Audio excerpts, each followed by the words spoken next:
परिक्रमा करायची सो आता तिकडे निघालो आहे। सो एक साधारणपणे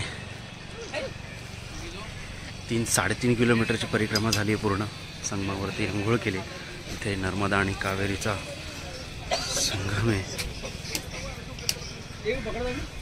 आणि आता मग तिथून पुढे येऊन पुढची परिक्रमा करायला सुरुवात करतोय। सो ही पूर्ण परिक्रमा मी या व्हिडिओमध्ये दाखवणार आहे की ओंकारेश्वरची पूर्ण परिक्रमा कशी असते। नर्मदा परिक्रमा पण असते, पण ती फार मोठी असते, जवळपास तिला 4 ते 5 महिने लागतात आणि ओंकारेश्वरची परिक्रमा साधारणपणे 4 ते 5 तासामध्ये होते, कारण की हा ओंकारेश्वरचा पूर्ण डोंगर आपल्याला इथून त्याची परिक्रमा करावी लागते। सो तीच करतो आहे आज आपण।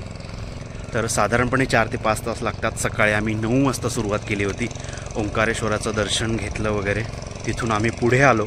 पुढे आल्याच्यानंतर परिक्रमा करत आम्ही आता संगमावरती आलो आणि संगमावरती आता आंघोळ वगैरे करून पुढची परिक्रमा करतो आहे। आणि जेव्हा आपण परिक्रमा करतो त्या परिक्रमा मार्गावरती गीतेचे श्लोक लिहिलेत पूर्णपैकी।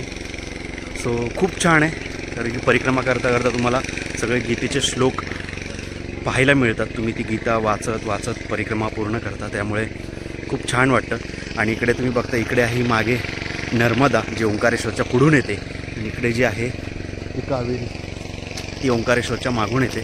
सो अशा दोन्ही नद्यांचा संगम इथे आहे आणि त्या संगमावरतीच आपण आता आंघोळ वगैरे केली आणि आता पुढची परिक्रमा स्टार्ट करतो आहे आपण। सो चला पुढील परिक्रमा तुम्हाला दाखवतो।